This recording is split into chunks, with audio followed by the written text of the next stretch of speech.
내가 나가리다. 주님 뜻이 아니면 내가 멈춰서리다. 할렐루야, 성도 여러분 반갑습니다. 김 목사와 함께하는 성경 이야기 시간입니다. 오늘부터 몇 주간 동안 고린도 교회 이야기를 하려고 합니다. 오늘은 그 첫 번째로 고린도 교회에 보내는 편지, 첫 번째 편지 1장 1절 말씀을 보겠습니다. 제가 읽어드리겠습니다. 하나님의 뜻을 따라 그리스도 예수의 사도로 부르심을 받은 바울과 형제 소수데네는, 아멘. 방금 읽어드린 것과 같이요, 이 고린도 전서의 저자는 두 명입니다. 이 편지를 처음 받아 읽었던 고린도 교회 성도들도 그들에게 지금 편지를 보내고 있는 사람이 바울과 소수데네 두 명이라고 분명히 생각했을 것입니다. 당시 고린도 교회에는 이 소수데네라는 분을 모르는 사람이 한 명도 없었습니다. 그런데 우리는요, 이 1장 1절을 보면서 사도 바울은 알겠는데 소스데네는 누군지 잘 모르고 있습니다. 사실 이 소스데네는 고린도 교회 회당장 중에 한 사람이었습니다. 이 사도행전 18장을 보면은요, 사도 바울이 처음 이제 고린도로 내려오게 되죠. 고린도에 와서 복음을 전하는 그런 사건이 나옵니다. 거기에 보면 회당장 이름이 두 명이 나오는데요, 그 중에 한 사람이 바로 이 소스데네였습니다. 소스데네는 처음 이 바울을 반대하는 쪽에 있었던 그 회당장이었습니다. 바울 사도가 고린도 교회에 나타나면서 복음을 담대히 전하지 않았습니까? 고린도 교회 전 그 성 안에를 다 다니면서 이제 복음을 전하고 다녔는데요. 왜냐하면요, 성령 하나님이 사도 바울에게 이렇게 말씀해 주었기 때문입니다. 이곳에 내 백성이 많다라고 그렇게 알려주었기 때문에 누군지는 모르지만 계속해서 복음을 전하게 되었죠. 특히 이제 사도 바울은 회당 안에 들어가서도 복음을 전하는데요. 회당이 어디입니까? 유대인들이 모였던 곳 아닙니까? 유대인들은요, 예수를 인정하지 않는 그런 사람들이었습니다. 특별히 예수가 누굽니까? 십자가에 달려 죽은 죄인이었죠. 근데 사도 바울이요, 그 회당에 들어가서 십자가에 달려 죽은 그 예수를 바로 자기들의 메시아라고 그렇게 막 열정적으로 외치고 있으니까, 그리고 그 예수가 부활하였다라고 그가 보았다라고 증언하고 있으니까 얼마나 기가 막혔겠습니까? 그 사도 바울의 지금 이야기를 듣고 있는 이 유대인들은요, 그 이야기를 듣자마자 이 사도행전에 보면 굉장히 분노하고 있음을 알 수가 있습니다. 저자를 어찌 용서할 수 있을까 이러면서 도저히 받아들일 수 없었죠. 그들의 메시아는, 유대인들이 생각하고 있는 메시아는 굉장히 고귀한 분인데, 어떻게 그 고귀한 메시아를 감히 십자가에 달려서 죽은 죄인 그 예수하고, 그런 천한자하고 어떻게 그렇게 그들이 이렇게 비교할 수 있는가라고 하면서 굉장히 분노하였습니다. 바로 그때 이 유대인 그룹의 대표가 되는 사람이 소스데네였고요. 이 소스데네가 그 유대인들의 이 분노와 이 엄청난 이 일을, 전체 이 그룹을 대표해서 로마 법정에다가 고소를 합니다. 뭐 지금 같으면 명예훼손과 같은 어떤 그런 개념을 가지고 이제 고소를 하게 되는데요, 이보다 좀 훨씬 심각한 종교적 이유로 법정에다가 고소를 하게 되죠. 그런데 당시 로마 이제 재판관이었죠. 당시 그 지역에 있는 총독이었던 이 갈리오 총독은요, 이 소스데네의 고소를 받아들이지 않습니다. 오히려 그들을 법정에서 쫓아냅니다. 쫓겨난 이 유대인들은요, 굉장히 수치스러웠죠. 그들이 분명히 고소를 하면 저 사도 바울을 잡아 넣을 수 있으리라 생각을 했었는데요, 정말 더 큰 수치를 당하고 말았죠. 이렇게 더 큰 수치를 당하였을 때 유대인들은요, 이 소스데네가 책임을 지고 이 고소를 제대로 진행시키지 않고 오히려 이 소스데네가 바울 편 아니냐라고 오해하면서 굉장히 이 분노를 소스데네에게 다 퍼부은 것이죠. 법정에서 쫓겨나자마자 그들은 소스데네를 불러서, 아마 성경은 굉장히 부드럽게 얘기하고 있는데 집단적으로 구타하지 않았는가, 그런 구타 사건이 벌어지는 그런 상황이었습니다. 그런 일들이 있었지만 갈리오 총독은요, 이 유대인들의 종교적 특성을 좀 잘 파악하고 있었는지 그들의 이 종교적인 일에는 관여를 하고 있지 않았습니다. 이렇게 바울과 소스데네는 처음부터 악연이었죠. 그런데 그들이 지금 우리가 고린도 전서를 막 처음 읽기 시작하는데 갑자기 이 악연이었던 두 사람의 이름이 똑같이 나오고 있지 않습니까? 고린도 교회에 보내는 이 첫 번째 편지의 저자가 두 명이 동시에 나오는 그 장면을 우리는 지금 보고 있습니다. 과연 무슨 일이 있었겠습니까? 성경에는요, 기록이 되지 않아서 정확한 내막은 알 수가 없습니다.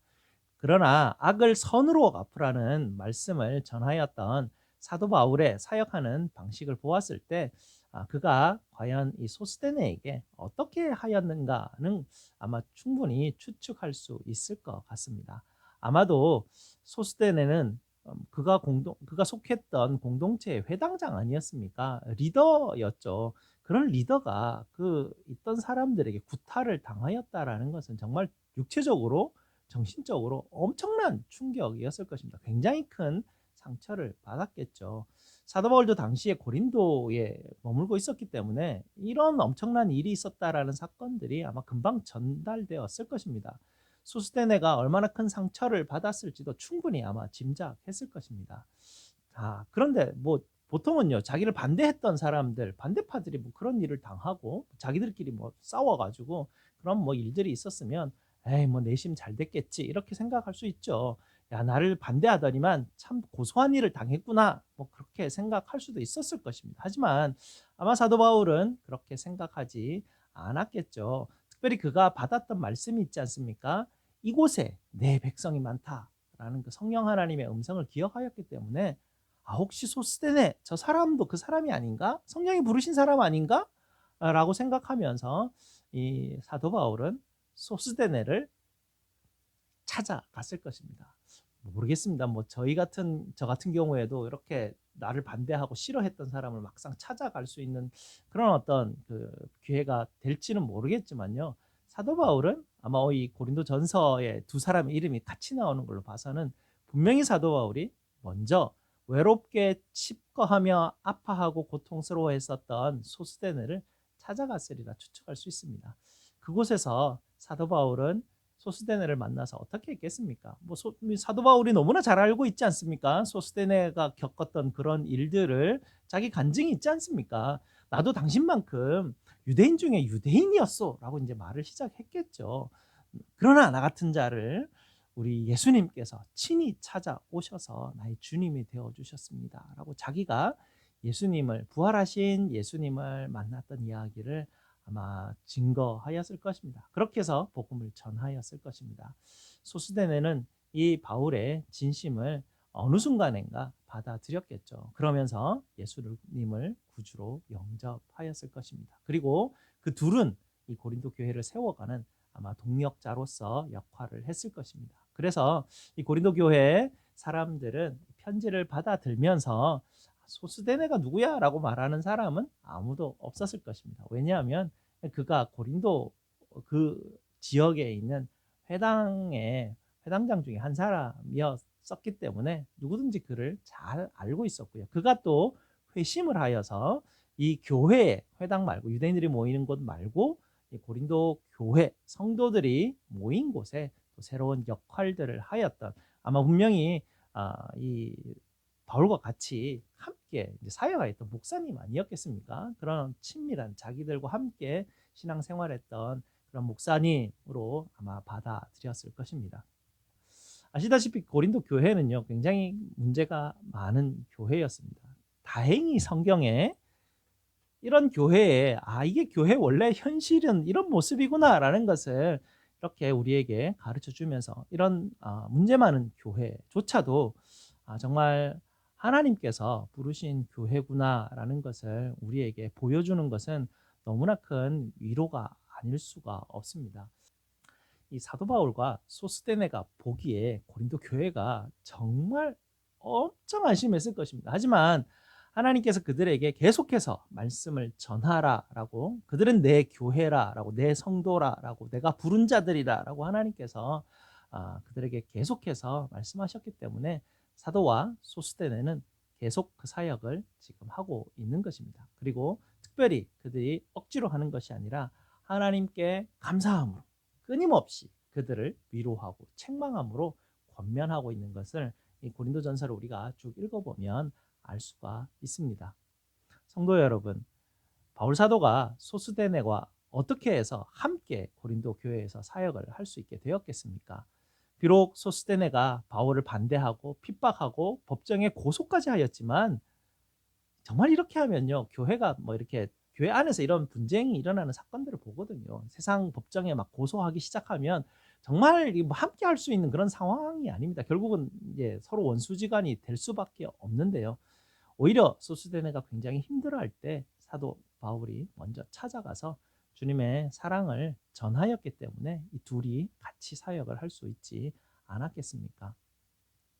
정말 주님께서 사도 바울은 주님께서 그에게 주셨던 은혜를 입은 대로 그를 찾아갔고 그와 함께 협력하고 하나님의 교회를 세워가도록 함께 동력하는 자로 세워줬기 때문에 지금 오늘 이 고린도전서의 편지에 나타나는 이런 엄청난 정말 신비로운 일이 일어난 것 아니겠습니까? 성도 여러분, 고린도 교회는 교회의 이상을 보여주는 것이 아니라 우리가 얼마나 큰 죄인들인지 부족한 자들인지 미련한 자들인지를 고린도 교회는 교회의 실상을 정말 철저하게 파헤치고 우리에게 보여주고 있습니다. 고린도 교회로 부름받은 성도들에게 정말 부족한 것이 엄청 많았습니다.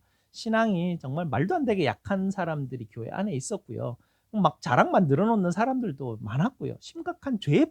정말 심각한 죄에 빠진 사람들도 있었습니다. 서로 싸우며 반목하는 사람들도 있었고요.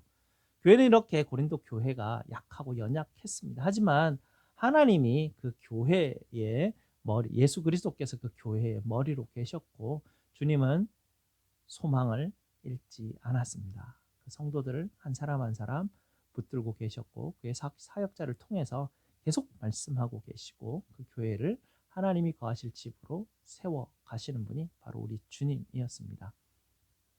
나중에 우리가 살펴보겠지만은요. 사도는 이렇게 말합니다. 하나님께서 이렇게 미련한 자들을 부르신 이유는 너희를 택하셔서 십자가에 참된 지혜와 능력이 무엇인지를 보여주기 위함이다 라고 그렇게 말씀하고 있습니다. 성도 여러분, 교회에 모일 때마다 사람을 바라보지 마십시오. 사람에게 기대하지 마시기 바랍니다. 여러분을 한 사람 한 사람 부르시고 있는 아버지를 의지하시기 바랍니다. 특별히 성령 하나님을 의지하시기 바랍니다. 여러분을 이곳에 부르신 바로 알칸사 제일장로교회에 부르신 하나님의 뜻을 신뢰하시기 바랍니다. 그리고 이곳에서 십자가의 복음을 따라 섬기시고 봉사하시고 그리스도의 증인 되시는 여러분이 되시기를 간절히 기도합니다. 감사합니다. 다음 주에 뵙겠습니다. 어느 날 주님 내게 물으셨지 내가 무엇 해주길 원하느냐 어느 주의 하나님 나를 찾아와 내게 던지신 그 무릎 앞에 솔로몬처럼 답하고 싶었지 하지만 뭐라 말해야 할지 몰랐어 난 그저 엄마일 뿐 아이의 손을 잡고 안개 속을 걸어가는 듯했어 늘 나에게 묻곤 했지 이제서야 떠오른다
다시 말